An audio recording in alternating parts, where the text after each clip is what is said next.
to the Run to Daylight podcast. I'm your host, Todd Burrows, joined as often by my co-host, Eric N. Moody. Eric, welcome. And we have two really good guests, and they're going to help us to understand best ball a lot better. Michael Dubner of RotoViz is joining us, and we're going to talk spike weeks, functional fantasy points. He's done some fascinating articles, and I'm really looking forward to discussing them with him. I also want to thank our partners over at the FFPC. We are going to be talking FFPC best ball roster construction with Chris Allen. Chris came on my pod a few years ago, and I predicted great things for him, and he has lived up to that very much so. So I'm looking forward to him getting on and talking some FFPC roster construction. I am in about 6 FFPC best ball drafts right now, starting at $35 up to almost infinity.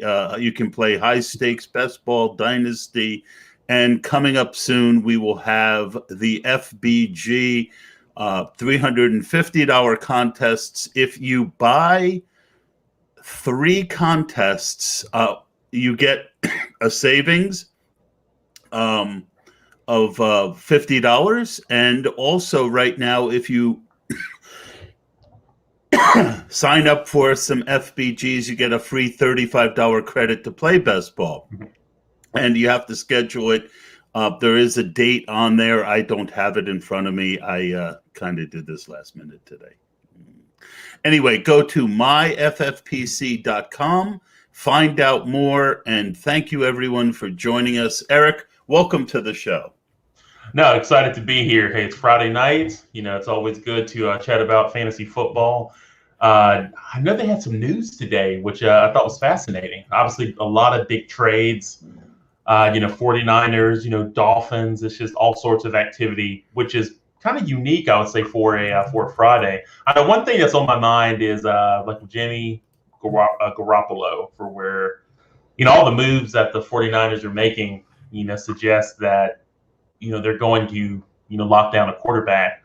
But it's funny because you got NFL Network, Ian Rappaport, that's saying, hey, Jimmy G is the 49ers starter for 2021. So I remember tweeting earlier the WandaVision meme of Agnes, or Agatha Harkness, where she was kind of looking at the camera doing the wink, because I was just like, I doubt that that's going to happen where Jimmy G is under center. So I know that's an intriguing situation. I'm looking forward to see how that unfolds. I'm going to disagree with you, brother. I'm Really? going to say that more likely than not, I think their target is Trey Lance. And he could use a year similar to how Patrick Mahomes got a year, but behind Alex Smith.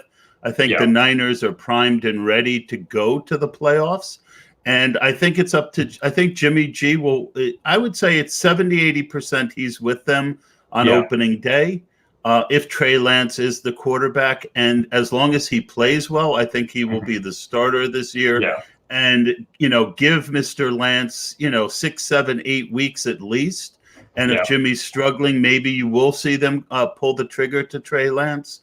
But my feeling is that they're looking at Trey Lance and not Justin Fields. Would you agree with that? Now, I would agree with that. I'm like, if they are going to roll with Jimmy G, then have a guy like Lance that's there that can marinate, for a little bit. But I just think it's tough for where I'm like, if you're looking at Jimmy G, I'm like, he's paying attention to the news flow, and then just with having news like that hits, it's definitely got to mess with your psyche up here, kind of going into this season. But hey, mental toughness is a part of the game. What do you think about like with Sammy Watkins? I thought that was pretty interesting. 1-year deal, $5 million contract. Not exactly the weapon I would have liked for them to give Lamar Jackson, right?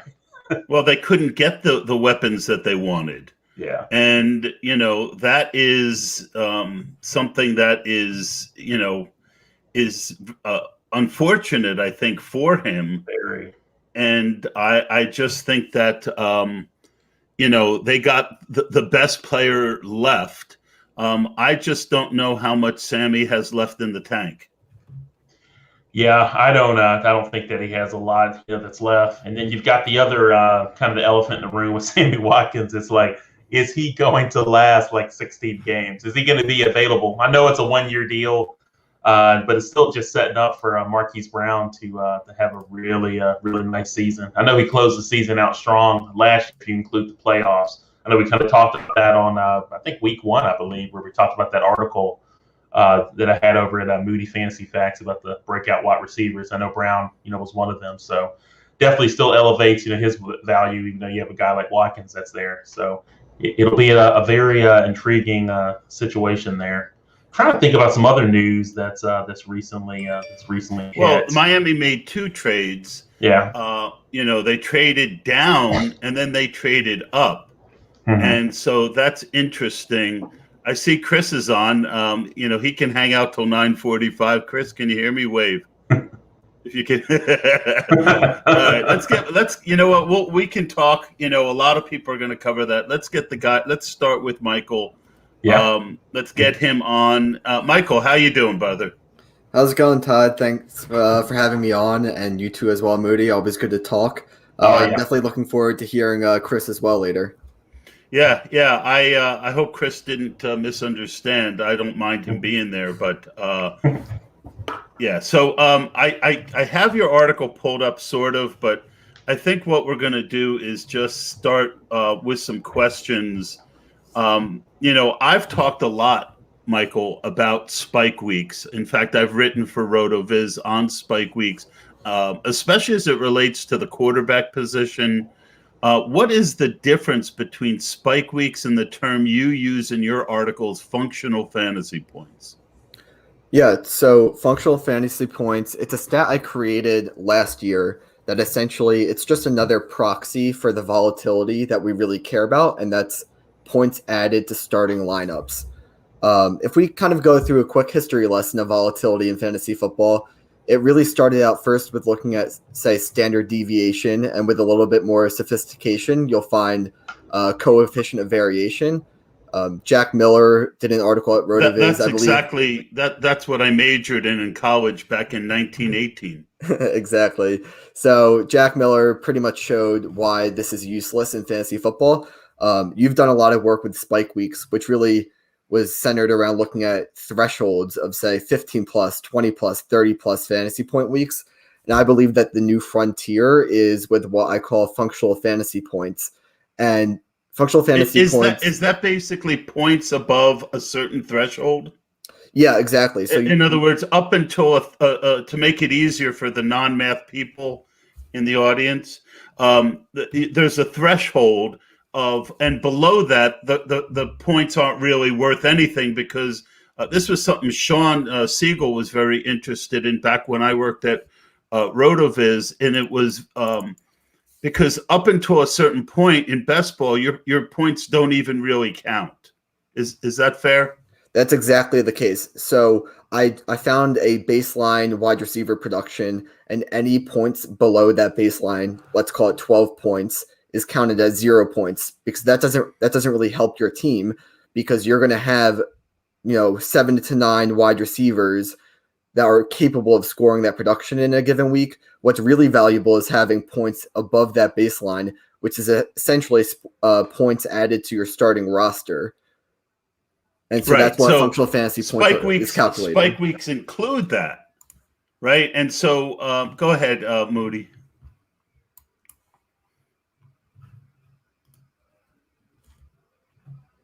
Did I lose Eric? I can't hear him as well. Eric, you're that's user error on there. I accidentally hit mute. So hey, don't judge me on that. Use her. I barely even knew her. It's like user error on my end. So no, I was saying, Mike, it's good to chat with you. I know we've interacted on Twitter for a while, but it's good to kind of connect the dots with the face and the voice. So I do have a question for you. So your original article, uses Will Fuller and Larry Fitzgerald, in 19 to make a point about the value of spike weeks. Can you tell us a little bit more about that?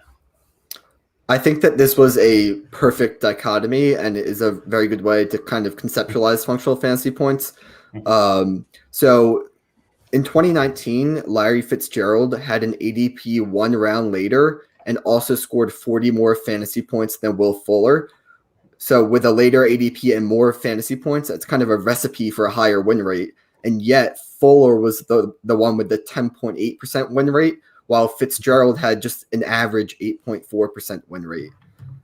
In this article, I kind of go through and show the week-by-week breakdown, and you can see that Fuller, he had a huge 54-point PPR day, and that nearly fueled all of his functional fantasy points that season. It was just a single spike week. Compared to Larry Fitzgerald, he actually had 7 weeks where he accumulated functional fantasy points above the baseline, but they were just such minor points above baseline that he only scored 24 functional fantasy points on the year, compared to Fuller's, I think it was 48 that season. And so that's really what contributed to the functional fantasy point difference and the win rates, in my opinion. And it's quite remarkable that just 1 week really made Fuller's season. Right. I remember that. And, all the more if he had not gotten hurt and he put up 3 or 4 of those weeks, how much more his win rate would have started cresting. And it's something that I have, if I could only have one stat for best ball, it would be win rate, right? Because you can perceive so much from win rate.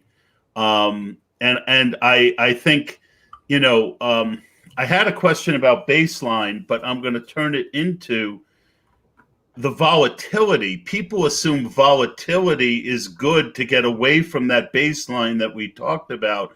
But your article talks about how volatility on its own isn't a good thing. Am I correct?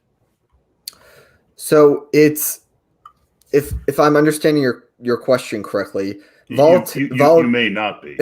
Volatility in itself is not necessarily, it doesn't matter, because if you're scoring 1 point and 9 points every week, it's kind of volatile between, an 8-point split, but that doesn't matter if you're not actually adding points to your starting lineup. What matters is scoring points that contribute to starting lineups. Correct. And so I feel like volatility and spike weeks, I think we understand the term. I think most people who do these regularly understand that volatility in and of itself isn't good. In fact, when I look at Marquise Brown last year, he was volatile, but he didn't have the kind of spike weeks that actually give you a nice win rate, right? And I've done some studying about, and it depends on the season, but a couple years ago, before the quarterback position went crazy, the fact that if you could get quarterbacks who would give you 30-point weeks, their win rate, guys like that year, Russell Wilson and Ben Roethlisberger had far less fantasy points than some other quarterbacks. But Cam Newton's win rate was incredible because he had so many 30, 35-point weeks. So the term still applies, but what you've done is put a metric to it. Right. I think that, to me, I never really – it was difficult for me to conceptualize kind of the difference between, say, having one 40-point week versus, say, 2 25-point weeks for a wide receiver. And I think that because functional fantasy points, you get one number to combine the stats, it helped me really compare 2 different receivers that might have scored points in a different way. Gotcha. Mm-hmm. No, good stuff. All right, I'll throw another question at you, Michael. Are you ready? Let's hear it. All right, let's do it. So why don't you take a moment to explain like adjusted win rate over expectation, and also how functional fantasy points explains anywhere from 23% to 40% of the variation in wide receiver win rates. So I think that we can kind of break down the simpler part first, and that's what is a win rate over expectation. And that's just simply the difference between a player's win rate and an average win rate. So in a 12-team league, you can expect an average win rate to be 1-12 or 8.3%. So a player with a 10% win rate, their win rate over expectation would be plus 1.7%. So it's just having the expectation being converted from 8.3% to a baseline of 0%. Now for the adjusted part, I found that players tend to have a different win rate expectation based on their position and where they are drafted. Mm-hmm. For example, a wide receiver that's drafted in round 3, they have an average win rate of 9.9%, while a wide receiver drafted in round 10 has an average win rate of 6.9%. And I was looking at adjusted win rate over expectation because I wanted to purely look at the effect of functional fantasy points on win rates. And I used this adjusted win rate over expectation to account for where a wide receiver was drafted to have an isolated effect. Mm-hmm. However, I want to give the caveat that, to be clear, I don't think that we should always adjust our win rates like this. For example, if we're looking at roster construction, which, you're going to be bringing on Chris later onto the podcast, I don't think that we should be looking at adjusted win rates, because that is exactly what we are trying to find out in that case, is when is the best time to draft a position. Mm-hmm. So I think adjusting your win rates can be helpful if you're trying to find an isolated effect, but in fantasy football, we don't always want to isolate an effect. We want to see how they impact win rates overall. Mm-hmm. Yeah, I think that we're going to get to some questions that dig into that a little further. Understanding win rates and how they come about is critical, but it isn't simplistic. And I think a lot of people want to make it simplistic. And that while we need to do all this research, not all of it fits into a tight story. But in general, it's a combination of draft capital, points scored, and spike weeks. And the one that I think people miss out on is how well the player you drafted did against others at or around the same ADP. So, for instance, last year, Kamara and Cook's win rate was inflated by how many busts and injuries were drafted around them. That's harder to cook into win rate. Don't you agree? Yes, I absolutely agree with this. And I definitely think it's more of a factor, though, for players with early ADPs rather than later ADPs. There tends to be a lower standard deviation in ADPs for earlier round players, which means you can see player win rates more highly correlated with one another in early rounds. So there's actually a really good tool on Rotoviz that can help us untangle this. If you use the Best Ball Win Rate Explorer, there's the page called Player Win Rate Explorer, and you can analyze stacks this way. And so you can see, let me pull it up here. Well, what I'm going to do is I'll pull it up. Okay. I'm going to share the screen.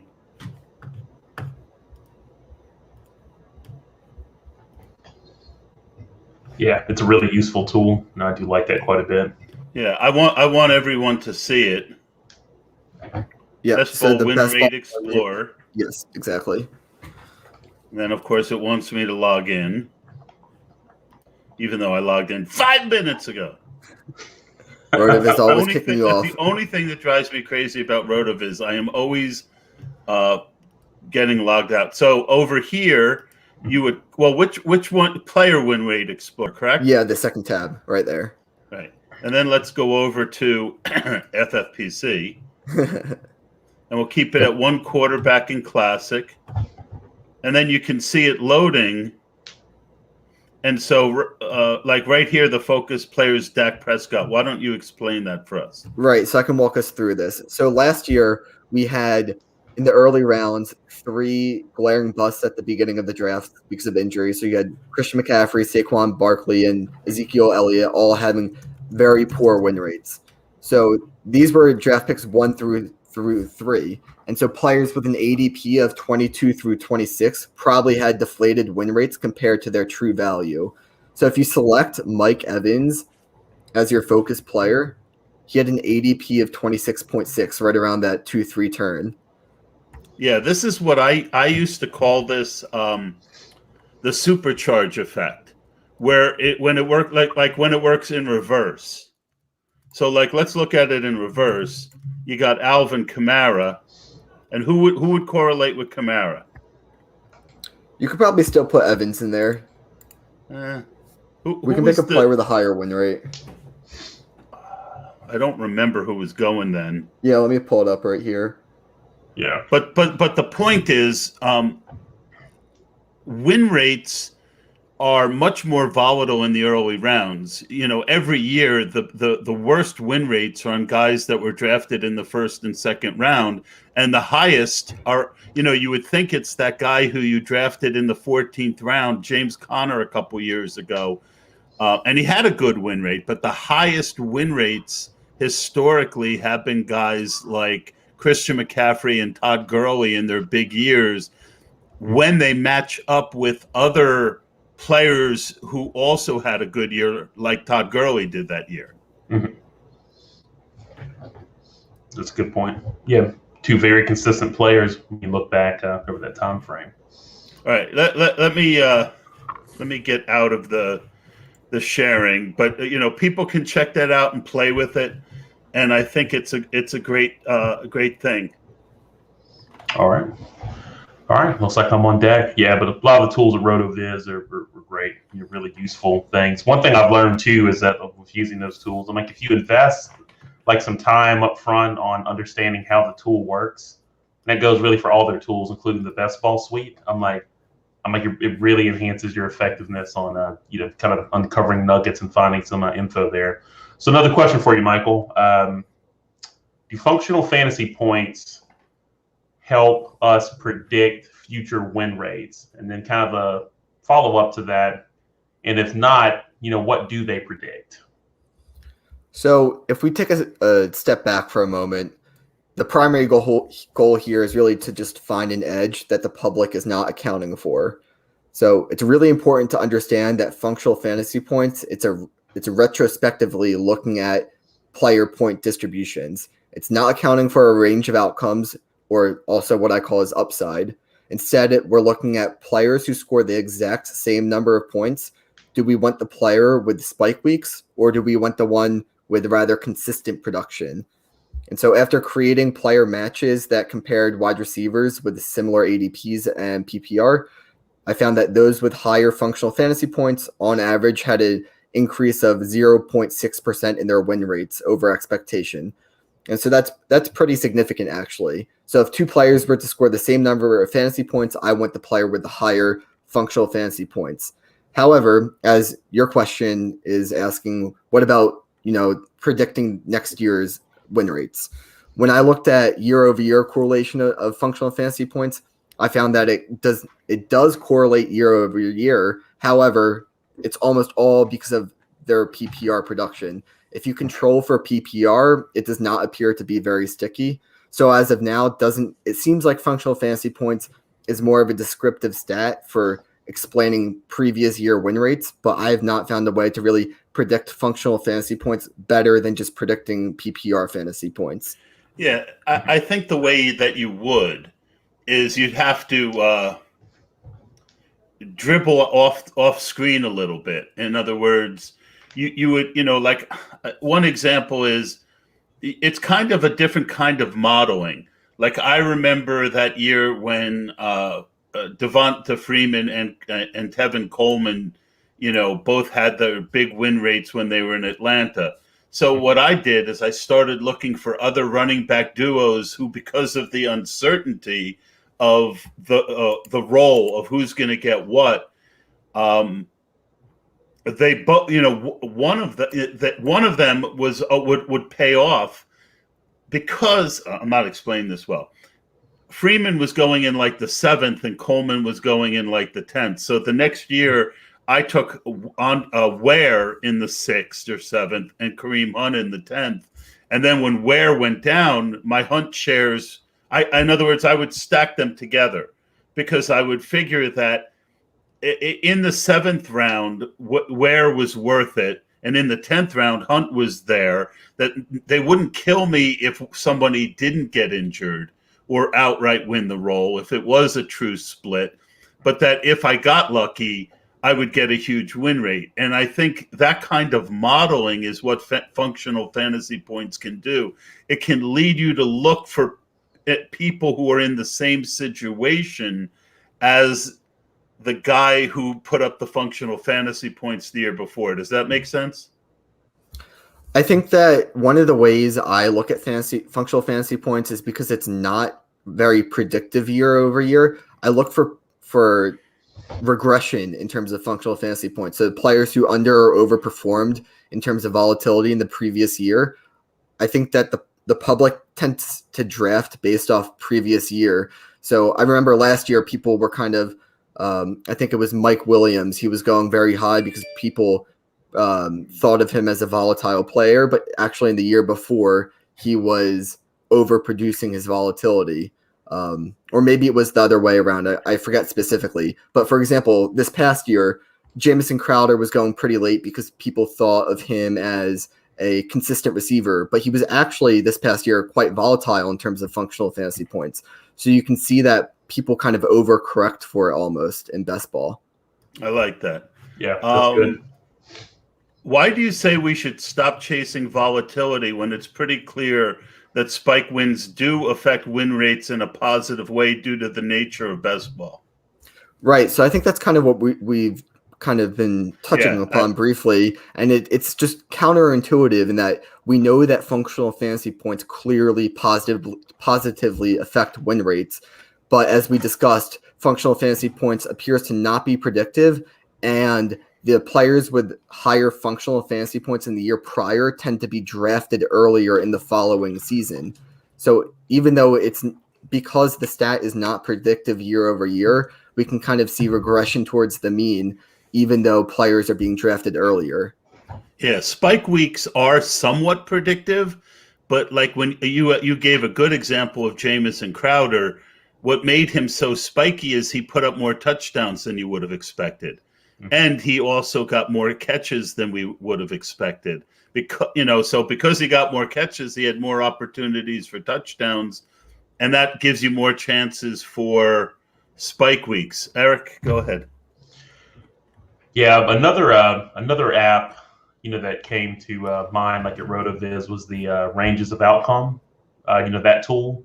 I just like how it uses that historical data to, just to help, users to better understand like a player's like realistic, range of outcomes, especially for the upcoming season. Because it made me think about that when you mentioned about people are always looking at like last year's data. It's just natural, but I look at it this way too. I'm like, you're not going to drive your car by looking in the rearview mirror. You need to look straight ahead. If you look in the rearview mirror, obviously bad things are going to happen. But I felt like what would be useful for everyone that's watching or listening, take a moment, Michael, to explain like higher range of outcomes and how like at RotoViz, like they're calculated and how they fit into win rates. Right. So I think that maybe someone who works in models has a better way of separating these two than myself. But the way I think about a key distinction is the distinction between distributions and range of outcomes, in that distributions are based around a set of outcomes, while a range of outcomes are based around a changing, output. So put it another way, I think an example would be helpful. If we guaranteed a player scored 100 points, a distribution means that the player might score 10 points 10 times or 100 points once and 0 every other game. However, a range of outcomes differs in that you can account for upside and downside in this way. A player might score 100 points, 50 points, or 150 points. Mm-hmm. So that's how I distinguish the two. And I think they're very important to understand that separation, because the range of outcomes is how you capture upside in a player.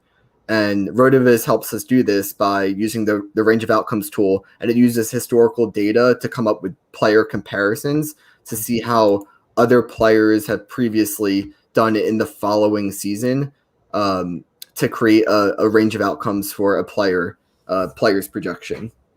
Yeah, really good explanation. Thank you. You talk about in your articles about empty calories and what types of players gave empty calories last year, and which ones maybe are you looking at that might give some empty calories this year? Yeah, and obviously explain what you mean by empty calories. Yeah, this is obviously not a nutrition podcast. I obviously haven't had too many empty calories, so I don't know. So empty calorie fantasy points are what I call the fantasy points that contribute to baseline production. And so they're very replaceable. So as I mentioned before, the baseline score for a wide receiver is about 12 fantasy points. So any game that a player scores up to 12 fantasy points, I consider that to be empty calories, because it's not really adding value to your starting lineup at that point. Example I use, especially in best ball, when you need, the reason that spike weeks are so important is, in general, best ball it's very top heavy, the money.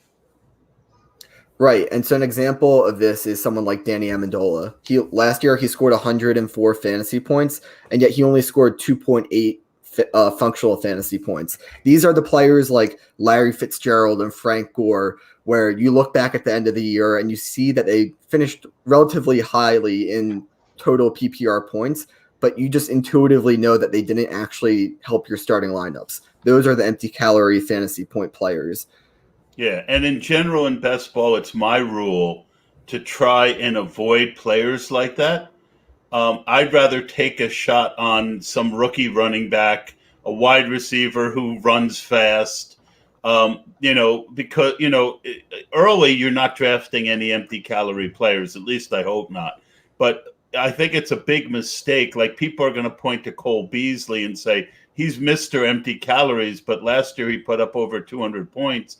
But to me, that's an outlier, and it's not something you really want to chase.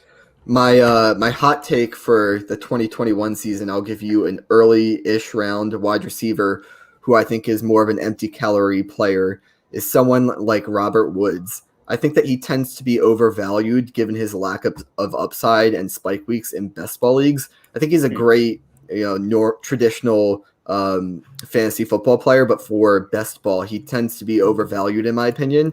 And, that might change this year with the addition to Matthew Stafford. But historically speaking, I would say that Robert Woods has been one of those empty calorie fantasy point producers in the early rounds. Interesting. His win rate's wasn't bad in 2017. Well, it was actually very good in 2017. It was great in 2018.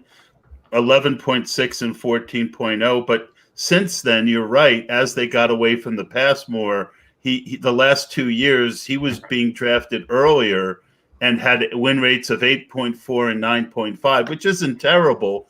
But, like you said, in the rounds where he's going, that's just average. Yeah, no, that's interesting on Robert Woods. I know he's got some diehard fans that are out there and some that aren't big fans. But yeah, that's interesting. I'm gonna make a note on that. Do you have anyone that's a empty calorie producer in the early rounds for you? I'm gonna look. That's exactly what I'm going to look at right now. Yeah, I guess while Todd's looking that up, kind of had me thinking, Michael. People. Fantasy football fans, hey, they love big plays. They love touchdowns. A lot of people watch Red Zone, right? But a question for you related to that, like, do you view like big plays and touchdowns like as the opposite of empty calories? And have you done like any studying on like long touchdowns and the effect on win rate? Yeah, so I would consider, as opposed to the opposite of empty calories, these are the superfood plays. And these big plays and touchdowns are the plays that we really want to target for the spike weeks and that will contribute to your functional fantasy points. And so far I have found that functional fantasy points don't necessarily predict next year's functional fantasy points after we account for PPR. But they do highly correlate with PPR. So as a result, to my understanding, the best way is to really target players that you project for higher PPR production. Like, as you'll see, it makes the highest functional fantasy point players last year were all the big names. I think all the players with like Devontae Adams, Tyreek Hill, Calvin Ridley, they were all flooding the top of the functional fantasy point charts. And so I think it's just really important to reiterate that it's a simple fact, but sometimes people try to overcomplicate things and think about, who has the higher ADOT, but sometimes you just want to draft the best fantasy players. And that's more so at the top end of the range. At the bottom, as you get lower and lower down the ranks, you might have to consider more player archetypes to get higher spike week production. Two names that really stick out to me for 2021 are T. Higgins and DJ Moore. I think they have a lot of upside right now where they're being drafted, and they could really be giving the splash plays that we really want to see in best ball. Yeah, I'm worried a little bit about Joe Burrow. Anytime you've got anybody coming back from multiple ligament tears, it makes me wonder about them starting late. But I like Higgins as a player. So back to the empty calorie question. I'll throw down one of my favorite running backs in the NFL is part of this, and that's Nick Chubb. I think any two down backs, that are going in the first and second round, they don't catch passes, is very likely to be an empty calorie guy, because then you need the touchdowns. If you get the touchdowns, fine. But I think Nick Chubb might be the best pure running back in the NFL right now, as far as his ability to hit the hole, accelerate through the hole. He's a guy that I love watching the play. He's a favorite of mine. But as long as Kareem Hunt is there, and he's not catching a lot of passes, to me, there's a good chance that he could end up being an empty calorie guy. I 100% agree with that. I think that I might have 0 shares of Nick Chubb and Josh Jacobs this year. I had Dobbins 0 shares. Is another guy. 0 shares of Jacobs last year, 0 shares of Mark Ingram last year. I will always fade those players. Yeah. Now that's a good point. Like on Chubb, like even if you look at like last year, like in breakaway runs, runs at 20 more yards, I'm like, Chubb tied with Jonathan Taylor, for the second most. But yeah, to your point, Todd, and also Michael, with the lack of like receiving opportunities that he'll have, yeah, it's an easy guy to fade. But as again, like with Robert Woods, I'm like, Nick Chubb does have his diehard stands, right? Yeah, People. and the other situations I look at where you could have empty calories is teams where there's too much talent. So when you look at like the Tampa, and you have quarterbacks who spread it around. So I'm looking for, just like you do in DFS, right? We go every week in DFS last year. What were we looking for? The people that I know that are really smart, like Zandamir, he was putting one Viking into every lineup, because you don't know if it's that week, this big spike week was going to come from Justin Jefferson, Adam Thielen, or Dalvin Cook. But almost every week, one of those guys, and sometimes two, was giving you a huge DFS winning day. So I look at the Tampa Bay Bucks, and everyone's so excited. Everyone's back. And I'm sitting there thinking, great, I have to avoid almost all of them. Like, I'll take a couple shares here and a couple shares there. But basically, you now need an injury for Godwin or Evans to give you the type of upside you want. They're not bad players, but I feel like they could end up being empty calorie players. Yeah, that's Michael? a good point. The other situation I want to get your opinion on, and they're all going very, very early, which is why I'm a little bit concerned, but they all have massive upside, is the Dallas Cowboys passing attack. You have Amari Cooper. CeeDee Lamb is going as a top 20 wide receiver, which I think is kind of crazy. And then you have Michael Gallup now as well. They could all kind of cannibalize one another, but I can also see the scenario where, at least once a week you get a massive spike week from one of these players. So I think that's a situation I'm trying to still decipher. Eric, any thoughts before I give mine? Yeah, it's my initial thought when Michael brought that up would just be, I know obviously if you're in a draft, I think Ezekiel Elliott's going to be a pretty good value before he's being drafted. It depends on how his ADP develops, but you know what you're getting there. I'm not too overly concerned about like Tony Pollard. I know he had some moments last season, but I think a lot of people aren't talking about how Zeke dealt with COVID and the impact it may have had on his conditioning, really for the whole season. But the receivers are very interesting, Michael and Todd. It's one of those scenarios where I do want a piece of the passing attack, but I may not be the first player, or not player, first fantasy manager in a draft to get like Amari Cooper or CeeDee Lamb or Gallup. I'm just going to wait to see whoever's left like on the tail end, because I do want exposure to it, but I'm not going to go like overboard to make sure I've got CeeDee Lamb or Cooper like on my team. So I'll just kind of read the room. Sorry. No, you're fine. No, go ahead, man. You're good. All right. So for me, I look at the other example I just gave. What else do we know about that team? We know that Tampa Bay has a very good defense, right? And when you have a very good defense, it means that the ceiling is a little bit lower at the end of games because, you're trying to get through the game, running the game out. What made Dallas so amazing last year was just how bad their defense was. And I think it'll be better this year probably, but I still expect it to be bad.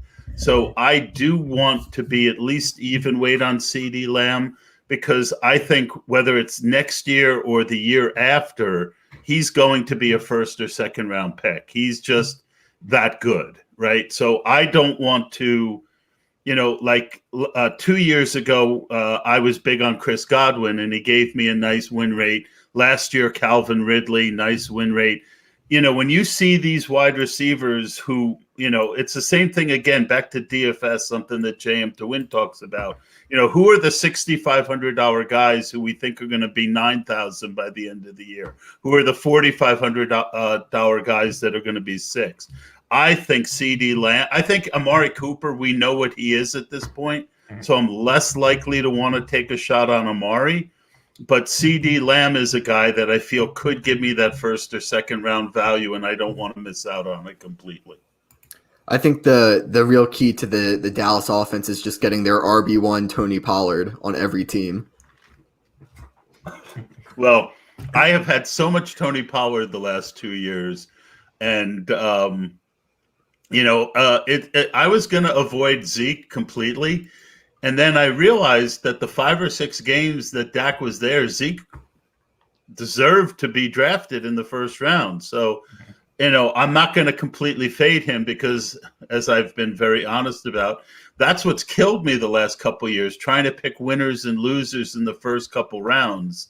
But from a pure football and fan standpoint, I agree with you that Tony Pollard is probably the more exciting back at this point, Michael. Michael, this was absolutely fabulous. Check out, Michael, what is your Twitter handle so people can follow you? Yeah, my Twitter handle is Michael_Dubner, and you can find all of my work at RotoViz. And thanks again for having me on, Todd and Eric. This was fun to chat on a Friday night. Dude, you really crushed it, and keep up the good work. It was an honor to have you on the show. Good stuff, Michael. Take care. Yeah, all right. You too. All right, that's going to do it for Michael, and he crushed it, Eric. I mean, absolutely. And that's why I love these RotoViz guys, these young RotoViz guys. Anyway, speaking of young guys, who's not quite as young as he was when he was first on my podcast, it's time to add Chris Allen to the show. Chris, how are you? I'm doing well, fellas. Can you guys hear me? We can hear you, but you're frozen. Yeah, I don't know what happens. Every now and again, my camera winds up messing up on me. I'm not sure what the deal is. I think you're in portrait mode, brother. I don't know what the deal is. This has happened. This has happened a couple of times for me. Do you need me to hop out and come back in, or do you think we can? Yeah, why don't you do that? All right, let me try this. We'll talk about Miami and the trades while you're gone. Okay, all right. Give me 2 seconds. All right. So Miami jumps back and then jumps forward, and people on Twitter are freaking out like, who the hell do they want at 6? Mm-hmm. And I went through it, and I mean, Jamar Chase could be the guy, but they've got Devontae Parker, and they've got they just signed Will Fuller.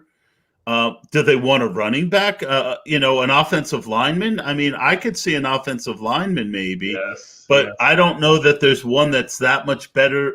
You do more of this offensive lineman stuff than I do, Eric.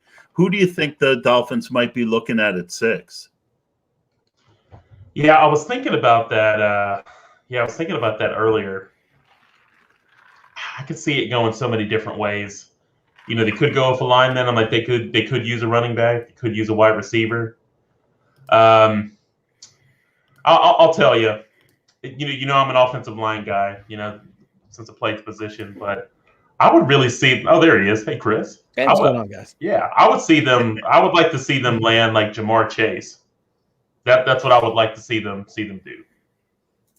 Well, I have no idea what they're doing unless they think the 4th quarterback, Justin.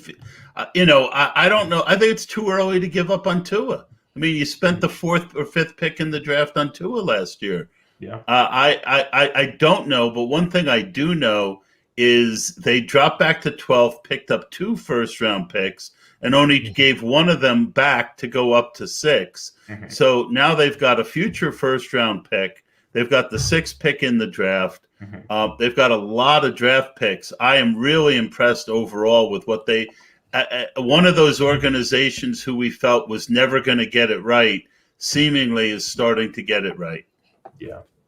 No, it's good. Just imagine that I'm like if you got Devontae Parker that's there, if they do land Jamar Chase, and then like you were saying about Tua, I don't think they should give up on him because I'm like, it was a very unique year last year going into the season.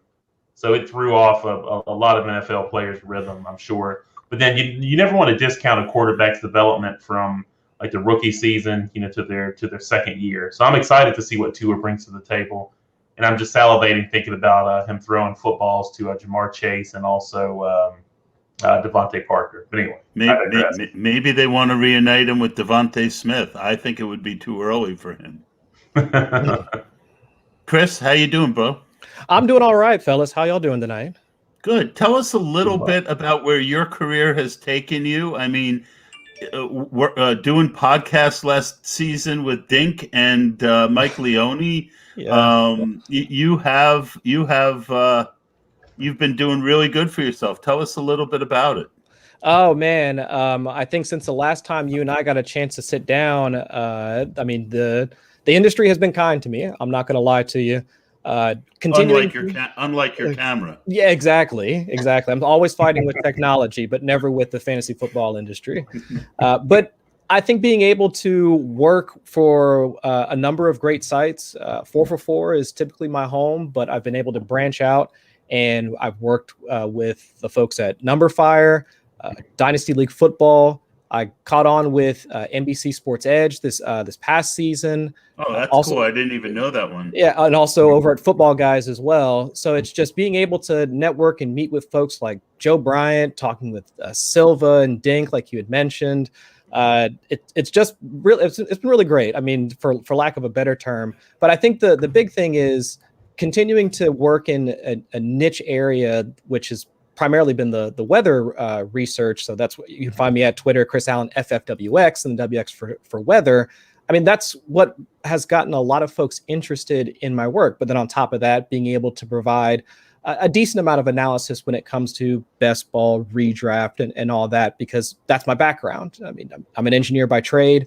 So trying to take data, disparate amounts of analysis, and try and make it so that it at least makes sense to me. I'm not that smart. I just say I'm not smart. I'm stubborn. That's why I do this podcast, so I can learn. Yeah, so right? that's why I do it. I say that all the time. The questions that I ask, I'm asking because I don't know most of the time, and that's exactly I want to learn. Yeah. I mean, I love being that fly on the wall and listening to folks like yourself, and that's actually why I was sitting in the background during this podcast, because I wanted to listen to you guys talk with Mike. Because I wanted to learn and listen to what he has to say about the work that he's doing at RotoViz, because that the folks over at RV are kicking out good content, and the conversation I thought would be valuable. And I think that's where a lot of folks can get can get a lot of the things that you might miss if you're always, just scanning, scrolling through Twitter and all that. I mean, just listening to good conversations like that is really where it's at. Oh yeah. Yeah. So I, in reviewing your article, on roster construction, what I like about it is that you looked at it in a different way than what we've seen in the past as it relates to the RotoViz tools, and you kind of broke the draft up into sections, which I thought is good. My first question, though, is while there is an ideal build based on last season's numbers, there's still many ways to win in the FFPC. Mm-hmm. And what are a couple of the best builds from last year? So it's actually funny that you asked that, because the top 2 builds from 2020 were the exact same top 2 builds from 2019. And so just for folks that might not understand, when we say builds or when we're talking about roster construction, it's how many players that how many draft spots you want to allocate to each position. And so typically the order goes quarterback, running back, wide receiver, tight end, and then of course with FFPC, it's kicker and defense. So the top 2 builds for the last couple of seasons, and when I say top 2, I'm talking about the ones that had the highest amount of commonality across winning rosters.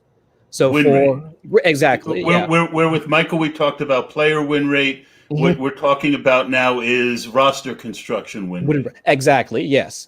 So for the past couple of seasons, it's been 3 quarterbacks, 7 running backs, 8 wide receivers, 4 tight ends, and 3 at both defense and kicker. And then the second is 3 quarterbacks, 6 running backs, 9 wide receivers, 4 tight ends, and then again 3 at both defense and kicker. And I thought that was interesting that, at least from a stability standpoint, if folks are approaching the draft and kind of looking for, I guess, those ideal boundaries and how many draft slots they want to allocate to each position, those at least set you up for at least a way to build an optimal roster. Now, that's not to say that you're not going to wind up catching fire and drafting guys like Justin Herbert at the back end of the draft and pulling some odd construction into first place. But at least for the most part, if you're just trying to understand and hop into best ball, those are the easiest ways for you to put together, again, a viable draft construction. I always compare it to guardrails, right? Yes, that's the best way. Yes. They put guardrails up on the highway so that you don't drive off the road. And as long as you're on the road, you have a chance of getting where you want to go. Right. I think that's the best way to look at it, because and it changes throughout the draft. You still have to draft good players. Yes, and that's exactly it, because you can't just say, like, I'm just going to draft Ben Roethlisberger, Sam Darnold, and Taysom Hill. Boom, I've got my 3 quarterbacks and I'm done. No. Like, you have to at least put a little bit more thought in. You can't let the Kyler Murrays of the world just completely pass you by. I mean, there's a little bit more rigor that comes into it. But again, if you use those guardrails, and so instead of drafting 6 quarterbacks, because I've seen guys that have done that, or 5 tight ends, I've seen guys that have done that, because with FFPC, because of the 1.5 TE premium scoring, a lot of folks want to try and get as many tight ends as possible. Not the optimal way to do it. So that's where having those guardrails and saying that this roster construction, you've kind of fit within those, it'll at least give you, again, guardrails for you to put together a decent roster. Yeah, no, that's a good point. Yeah, we'll continue kind of going down that guardrails rabbit hole a bit. Now, kind of going back to RotoViz, I know we had Michael on earlier. I know RotoViz, Sean Siegel, the other analysts there, Mike Beers. I know they've done like a lot of research, like by position. And would you agree that some of the good guardrails are, 2 to 4 quarterbacks, 6 to 7 running backs, 7 to 9 wide receivers, 3 to 4 tight ends, and 3 each, kickers, defenses. I just want to really get your opinion and insight, Chris, into those guardrails, and if you agree with them or disagree. No, I absolutely agree, and I think especially and I'll call them the core positions, and for running back and wide receiver, and I call them core positions because that's where you're placing most of your draft assets, right? Because as we were just talking about, with running back and wide receiver, we're probably putting about 14, 15, 16 draft slots into those 2 positions. So I do think that drafting around, about 4 or so running backs, especially in like the early to mid phases of the draft, where that from an opportunity cost standpoint, we'll be talking about more of that later, but that you want to capture those, those, not just the 1-2 down backs, and like the discussion you guys were having about Nick Chubb. You want those 3 down backs. You want those backs that are catching passes out of the backfield. You want those backs that are going to be getting those money touches inside the red zone, inside the 10. So those are the guys that you're looking for. So if you can capture a lot of that, you can have around 4 to 5 running backs. And then, of course, in the same thing goes with wide receiver. I mean, of course, you want your Devontae Adams and your Tyreek Hills at the beginning, but of course, you want to be able to sprinkle in the Tyler Boyds of the world, the Marquise Browns of the world, if you're still into Hollywood. I mean, but it's just those guys that will give you the same for me. I mean, but you always want to sprinkle in those mid-round guys throughout at your draft, because when it comes to wide receiver, some of that value is more or less sustained throughout like the middle rounds. Like from a fantasy points per game standpoint, some of the same guys you'll be drafting in the 4th, 5th, and 6th round, I mean, they at least have the potential to reach some of those guys in the 2nd round, but at the very least they have a baseline of about 14 to 15 fantasy points per game, which is what you want for guys that are going in that range. Yeah, we talked a little bit about how you broke it down more by how to handle construction in certain parts of the draft. You start with a 1 to 6, the 1st round to 6th round strategy. Please explain some of the key takeaways and what are some of the most optimal ways to attack the first 6 rounds. Sure, and I broke it down this way because I don't know if you guys are the same way. I still get kind of freaked out within those first 6 rounds because those when the big names are coming out. I mean, that's when folks are drafting. That's when you win and lose the draft, basically. Exactly. I mean, what is it? The age-old adage of like you can't win your first round, but win in the first round, but you can definitely lose in the first round. Correct. I mean, that sort of thing. So if there's so much importance placed on those early rounds, at least that's where a lot of folks can get nervous about who they're picking. I mean, should I pick Mike Evans over Chris Godwin, or should I be taking George Kittle, or, oh my gosh, somebody took Travis Kelce at the 104. So that's where I wanted to take a look at, well, what's optimal? I mean, what are most folks doing within the first 6 rounds? And so from a analysis standpoint, it did seem like the balanced approach now, especially since we're talking about FFPC, tight ends come into play early because of the 1.5 TE premium scoring. It really was, I mean, a balanced approach. I mean, some folks were taking in the first 6 rounds, I mean, maybe 2 running backs, 3 wide receivers, and a tight end, or 3 running backs and 3 wide receivers, or something along those lines. 3 running backs, 2 wide receivers, and a tight end. So while you might see some folks lean more towards the robust RB strategy, it does seem like more of an like from an optimal standpoint. I mean, trying to at least stay balanced. If you want to grab a couple of running backs early and then hit wide receiver on the way out, so in rounds 3, 4, 5, you're hitting wide receiver. That seems to make some sense. And also that works in the opposite. I mean, if you want to swing for a wide receiver because you have a later draft slot and you're kind of stuck trying to grab Tyreek Hill or something like that on the back end, you can try and grab a Chris Carson in the 3rd round, and that might still and that could still work out for you. It's just identifying the right profiles or identifying the right guys that can give you that week in, week out value that you're looking for at running back in order to make that a viable strategy. The one caveat that I'll throw in there, in the way that I draft, is I talk a lot about how I never want to drop a tier to follow a strategy, right?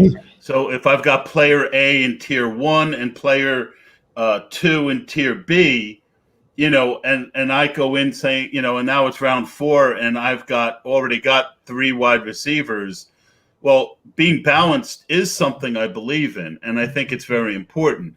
So as long as I've got a running back and a wide receiver in the same tier, I'll now take the running back, right? Mm-hmm. But if I've still got one guy who fell, and I don't do it to a fault, but in general, I will still take, at least for the first 6 rounds, I won't drop a tier to be balanced. My goal, I love when I'm balanced, and I want to throw this into the reason to be balanced early is so that you don't get caught in the runs that happen later. So, like if you don't have any running backs and you're planning on getting player X, Y, and Z in round 6, Ronald Jones and 2 or 3 guys that go in that area, what if that draft they're already gone? And now you're sitting there with 5 wide receivers when you really should only have 4 through 14 rounds. I'll take a 5th sometimes.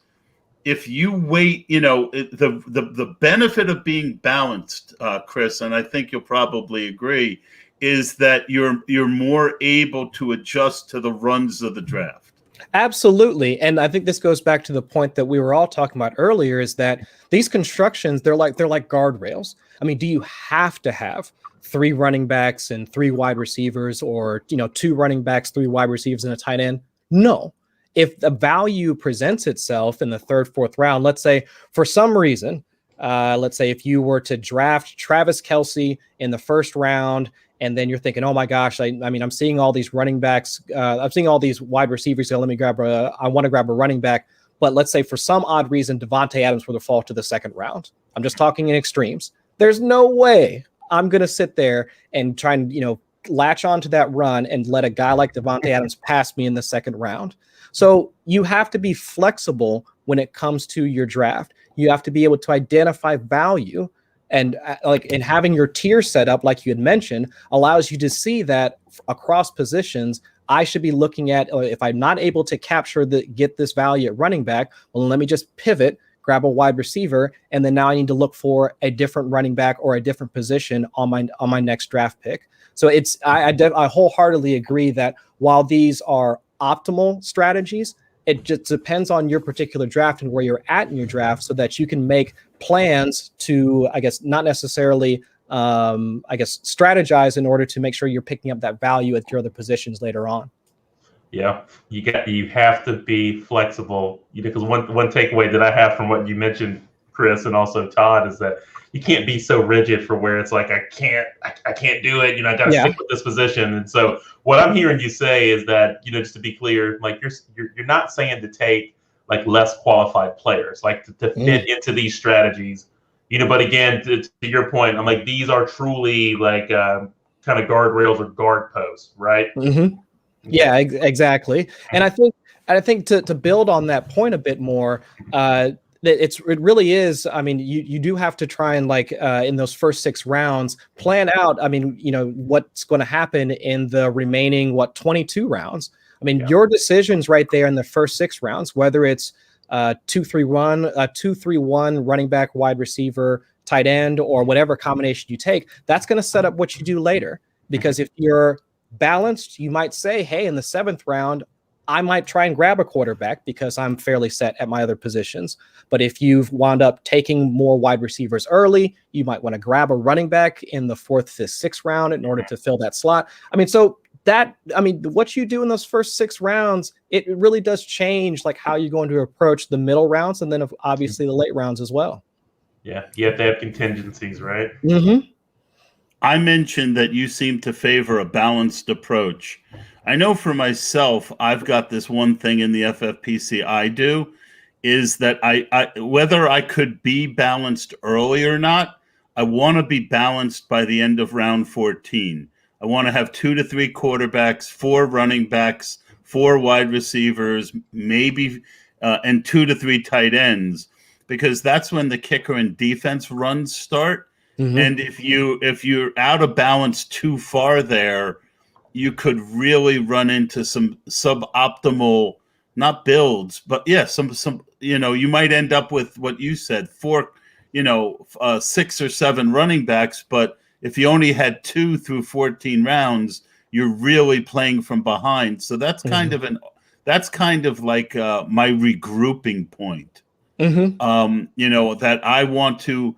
I don't care much about my construction in the first 8 to 10 rounds, but I'm using rounds 10 to 14 to try and make sure I'm balanced enough before the table, kind of falls out from under me at a position. Has any of your studying, have you thought of that or done any studying on that?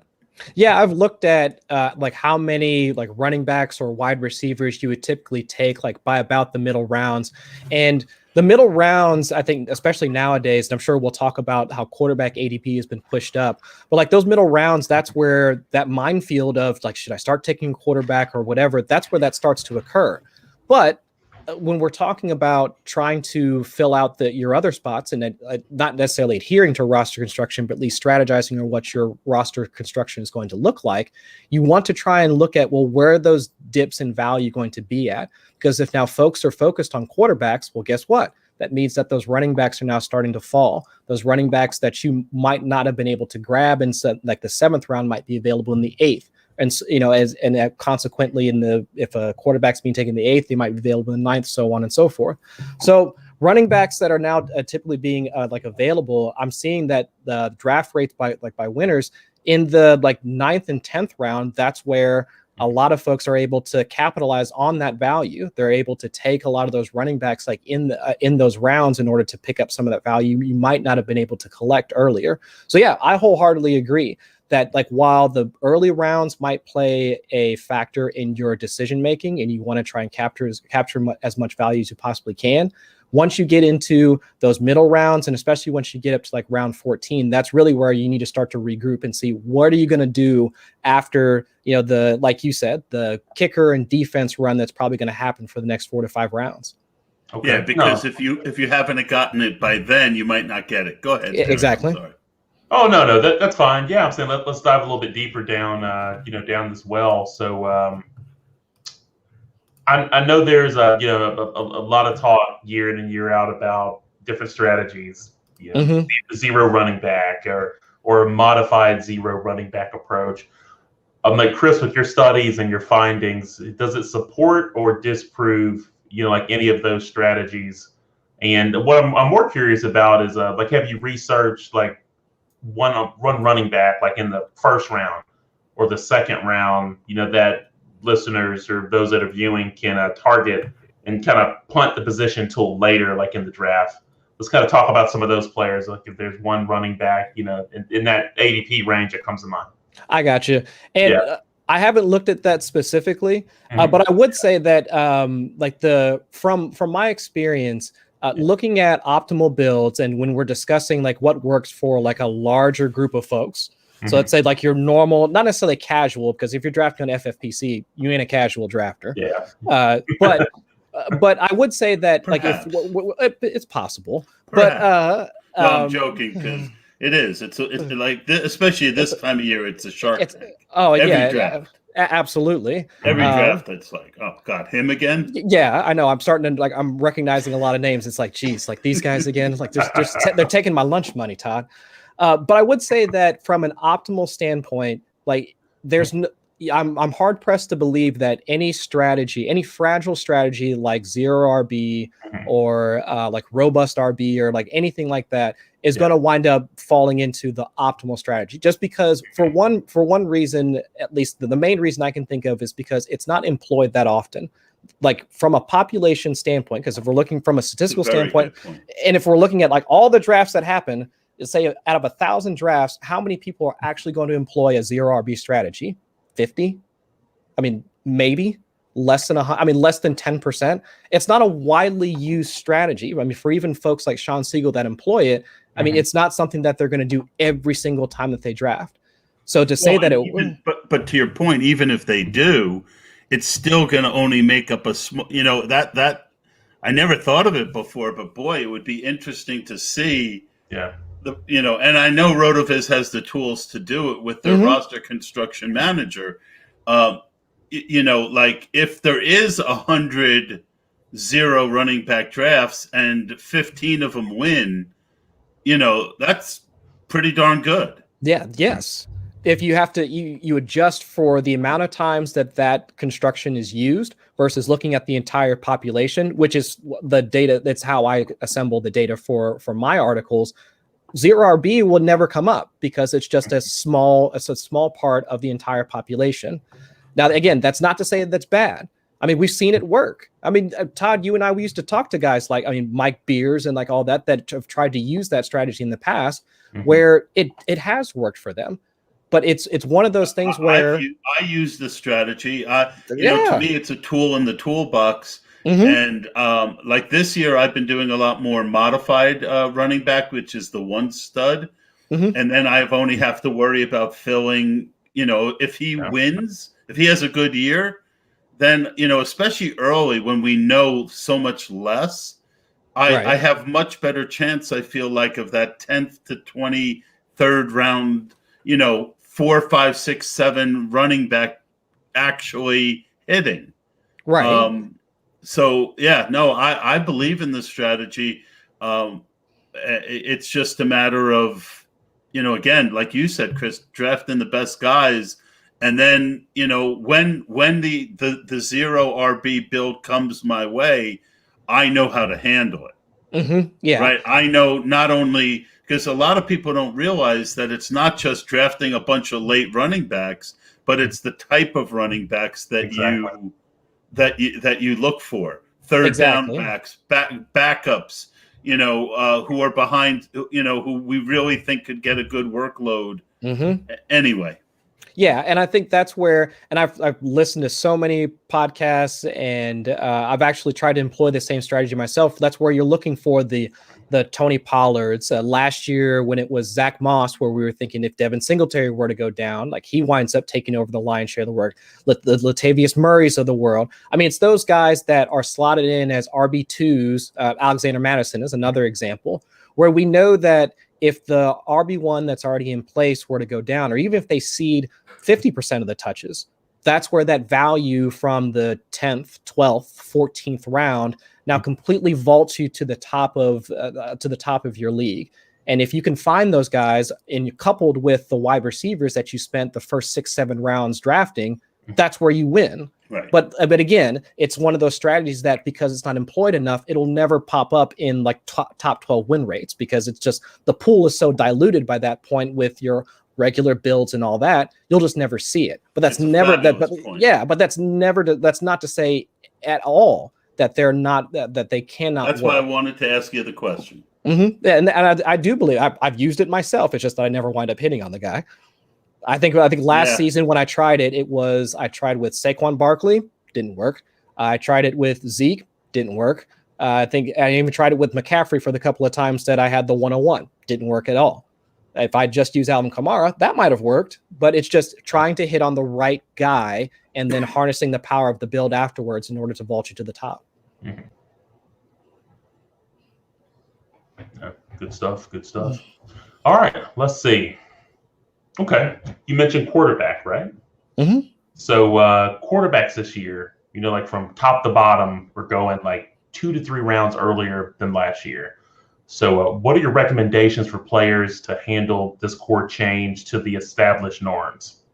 See, and it's actually perfect that I get a chance to talk to y'all tonight. I'm maybe a day or so out from releasing my quarterback win rate article that I've been working on for 4 for 4 to follow up this roster construction one.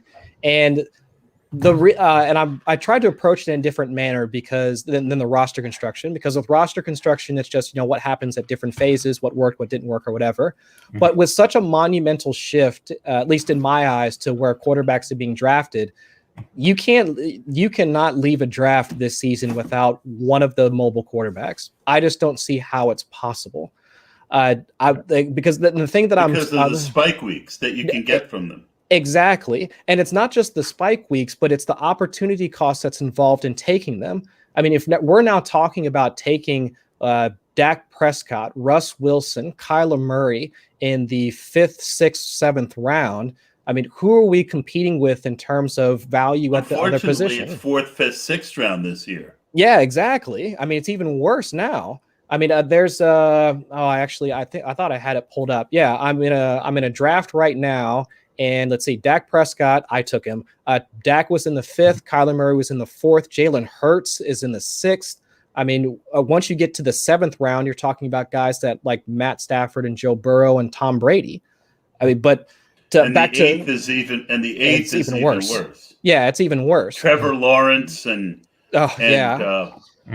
Yeah, I was talking to Rich Rebar about Trevor Lawrence's ADP, and it's just the gap between Lawrence and Justin Fields doesn't make sense to me at this point right now. Like, I know that we're all assuming that Trevor Lawrence goes to the Jags and they have an established pass catching core and all that, but with Justin Fields' dual threat ability, they're almost like a six round gap in between the two of them. So that's a whole other thing.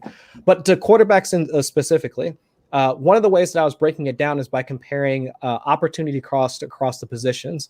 And so what I'm looking at is what are you sacrificing in order to draft a Dak Prescott in the 5th round? What are you sacrificing in the 4th round to draft a Kyler Murray? And from a profile perspective, while those guys, I mean, they are QB1s, and rightfully so. But what are the range of expectations that you need to meet in order to be a QB1 and also, I guess, meet value, or like to have a high win rate in best ball? Because who are you passing up? In the 5th or 6th round, it's guys like Tyler Boyd, it's the Marquise Browns of the world. I mean, there's still guys that can put up wide receiver 1, high wide receiver 2 weeks. So from a profile standpoint, for QB1s that are taken in the early to like 4th, 5th, and 6th round, so the guys that we were just mentioning in terms of quarterbacks, the average that you need in order to make value is about almost 2 QB1 weeks, like across the entire season. And I'm not talking about like top 12 QB1. I'm saying the QB1 that has to be in their range of outcomes in order for them to make value, in order to make value on that pick, that being that early in the draft. Now, if you shift that out and look at guys that are going the 8th, 9th, and 10th round, that's not so bad. The opportunity cost is lower because the wide receivers and running backs that you're taking aren't putting up as many points. So I can draft a Matt Stafford in the 10th round or 9th round because he doesn't need to outscore any of the other guys that would be drafted at other positions. And he can still be a quarterback. He can be a top 12 quarterback, and he's not going to hurt my squad. But if you're going to draft a Kyler Murray, if you're going to draft a Dak Prescott, if you're going to draft a Russell Wilson as compared to a DJ Moore, a Brandon Ayuk, or Robert Woods, or any of those other guys, I mean, like being an overall QB1, which requires a rushing profile of about at least 50 yards or at least 40 yards and a touchdown. I mean, that has to be a part of that player's outcomes, a range of expectations. Like I wouldn't go out and draft Matt Ryan in the 6th round because we know that his probability of being a QB1, the overall QB1, is not as high as some of the other guys that we're discussing. So when it comes to drafting quarterbacks this year, I'm trying to look at it from that standpoint. And that's where I'm trying to prioritize mobile quarterbacks or quarterbacks that have high passing volume in order to make sure that they're at least making value and being a better part of my draft strategy. Yeah, I've got some strategies, but it would take us off the rails. We wouldn't get to the rest of our questions. But quickly, I would just say that, if what goes up, something else goes down. And what matters is, if I take a 4th round quarterback, I'm losing opportunity cost there. But because the quarterback that someone used to get in the 10th round is now going in the 8th, and the 8th round is now going in the 6th, I think you need to be disciplined and still draft the quarterback number that you want, right? I think that, and then, like I had one draft recently where I went, because there was no value, I went Russell Wilson and Aaron Rodgers in, I think it was the 5th and 6th round at the 12th spot. And I came back and I got Tyler Boyd and one other very good wide receiver.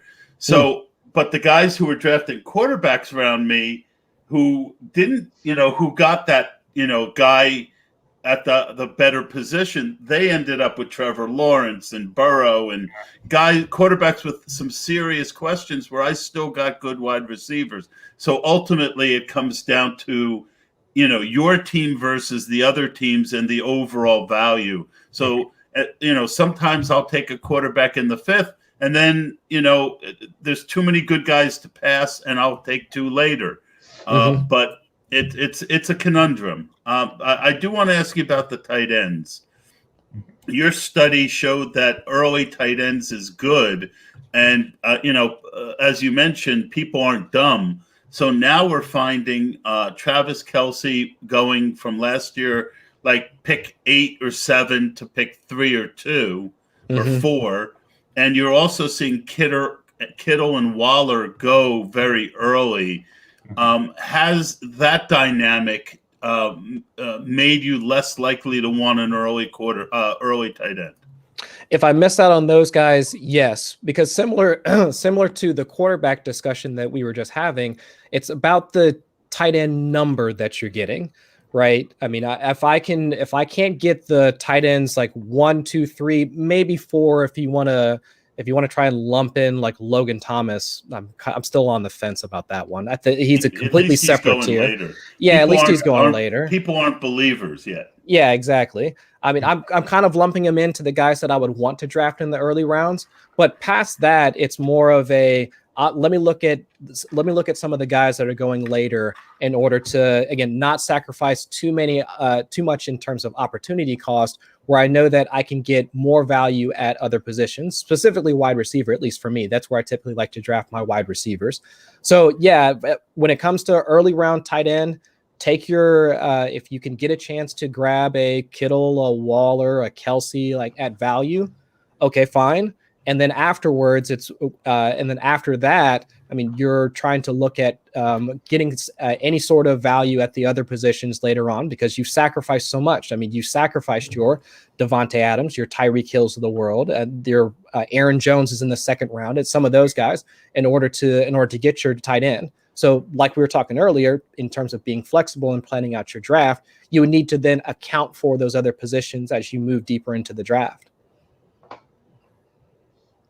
That's good stuff. Really good stuff. Okay, we'll stay on tight ends. So, like, who are your favorite like later tight ends, Chris, at ADP that you're really high on? So I was on the Donald Parham train until that was like quickly. I don't know. I still think I still think that there's some value there, because I'm not 100% sure that Jared Cook can just completely usurp him. But a few guys that I'm still in on. I know that like Eric Ebron, like last season, because even with the Juju re-signing, I'm still slightly skeptical about what Juju Smith-Schuster's usage is going to be, because if you look at from an air yards and both, not target share specifically, but if we look at Juju Smith-Schuster's ADOT compared to Eric Ebron's, Ebron was the one that was catching more of the downfield targets. And while Ebron was behind Smith-Schuster in red zone targets slightly, I still think from an opportunity cost standpoint, where Ebron's going in the like 11th, 12th round. I mean, if we're still looking at one of the more pass happy offenses in the league, I think they were first in neutral passing rate last season. That's a guy that I would still want to take shots on, especially given the 1.5 tight end premium scoring. Yeah. Another guy that I would take a look at, I wouldn't be mad about grabbing Adam Troutman, but that's more of, I need to plan that out. Like a guy like Troutman, I mean, he burned us all. What was that, in week 6 when he was the chalk tight end for DFS? Didn't burn me. Yeah, I couldn't do it.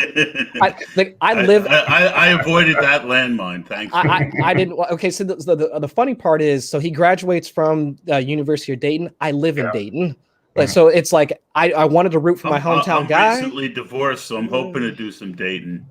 See, there you go. But for a guy like Troutman, I don't mind, especially the fact that he's going in the 14th, 15th round. But he's one of those guys you have to plan for ahead of time. You would want to draft like a Dallas Goedert, a Noah Fant, a Logan Thomas, or even somebody like Travis Kelce earlier, so that in order to, I guess, kind of hedge or at least mitigate some of that risk, you might be able to grab a guy like Troutman, who at least for all intents and purposes would likely be the tight end one for New Orleans. So there's a couple late round guys. And the other guy that I kind of like, and this one might wind up coming back to burn me, Anthony Ferkser. I mean, with Jonnu Smith moving away. One. Yeah, with Jonnu Smith moving away. I mean, actually, it was Ferkser that wound up catching more. Good. He is. I mean, because a lot of the times that we thought that Jonnu Smith was going to be the one to pop off, it was actually Ferkser that was getting involved in the passing game. And so while Tennessee isn't the most pass heaviest offense, it's still going to feature Derrick Henry a ton. But if they've already gotten rid of Corey Davis and Adam Humphries, I mean, that should free up some targets for a guy like Ferkser. So I'm all in on him too. Yeah, agreed. I'm wondering what your kicker and defense strategy is. So I'm still learning about that. So, and I actually saw you tweet about this maybe a week or so ago, because from an optimal standpoint, yes, when those kicker runs start at about like the 15th round, I think in years past I've just tried to grab 2, and like I've been one of those, like, I'll let the other guys draft them, and then maybe I'll grab a couple in the 16th, 17th round. I didn't care as much. But if you're looking at from a win rate perspective, some of those guys that are the Younghoe Koos of the world, I think a lot of folks were in on like Tyler Bass, Robbie Gould. I mean, those guys are going as like some of the top 5 like kickers, at least last season. And those are the guys that you need to pick up almost as soon as the run started happening. So taking 3 kickers, I think almost in order, like round 15, take your first kicker, 16, 17, and finishing off the position. That has been a strategy a lot of folks have employed. And I'm trying to integrate that into my strategy this season. Okay, no, really good stuff. So one more question for you, and we'll get you out of here. Lots of very useful insight, Chris. So finally, I'm like, you give some reminders at the end of your article. I guess what are the key takeaways, from that you would want to share? I would say the 2 big key takeaways and this might sum up our entire conversation, is like, be flexible. I mean, these are the roster construction, they're guardrails. So if you get to the end of the 6th round and you find out that you've got like 4 running backs and like 2 tight ends, don't freak out. All right. You can adjust your strategy, grab the wide receivers that you find at value, draft a quarterback here and there, and you can reset. And the same way for like if you were to go the other way and say you like for some reason you wound up on a wide receiver run earlier, again, you can reset. A lot of these are, again, just optimal strategies, what everybody is doing. And then if you wind up catching some value early, you can wind up rejiggering your construction or rejiggering your strategy in order to recoup some of that value at other positions later. Mm-hmm. Same thing especially for tight end, quarterback, or whatever. But the one thing I would say for this season, especially after the past couple of years, I mean, you cannot leave if you're not going to try and draft like 2 mobile quarterbacks early, at least leave your draft with one of them. Mm-hmm. Try and grab a Kyler Murray, a Dak Prescott, assuming health, Lamar Jackson. I mean, any of those guys. I mean, there has to be a part of your calculus in terms of drafting quarterbacks. I mean, the value that they bring. I mean, because most of them were rushing at least 20 to 30 yards like per game, and again, 20 to 30 yards. That's an interception. I mean, think about that. I mean, that's the one way to try and balance out like how much 40 value yards is a touchdown. 40 yards is a touchdown. So think about it from that standpoint. So while a lot of folks like might dismiss like how much value it brings, I mean, that's really what's putting a lot of folks over the top. So at least grabbing 1, I'm trying to grab 2. That has to be a part of your strategy. And then the last thing, and I guess we didn't really cover it a ton, the rookies. Go ahead. Real quick. Yeah. Yeah. On that, I would just say that the way I look at the running quarterbacks is the running gives you a floor, right? If you can, the good running quarterbacks, because almost every quarterback's going to throw for 200 yards. That's 10 points, right? Yeah. So no touchdowns, no interceptions. You're at 10 points. Well, if you get 30 or 40 yards rushing, and it increases your chance for a rushing touchdown. So you figure, 0.3 chance of getting a rushing touchdown. Now you're looking at a 15 to 17 point floor. Yeah. And that year that Lamar Jackson went off, I had a good bit of him because he hadn't shown a ceiling yet. Because he hadn't thrown the ball really well. Mm-hmm. So I like the running quarterbacks who people think can't throw, because on the weeks where they figure it out and throw for 3 or 4 touchdowns and run for 80 yards, that's when you get that massive spike week. So you mean you're all in on Jalen Hurts then, right? I think he's my most owned quarterback right now. I knew it. How did I know? He's the cheapest one. Yeah, exactly. And the uncertainty over his situation, once Carson Wentz was traded, people were still like, well, they might draft a quarterback. Mm-hmm. I just, I have a pretty good baseline of Jalen Hurts, and I think he'll stay the cheapest of the running quarterbacks for the near future.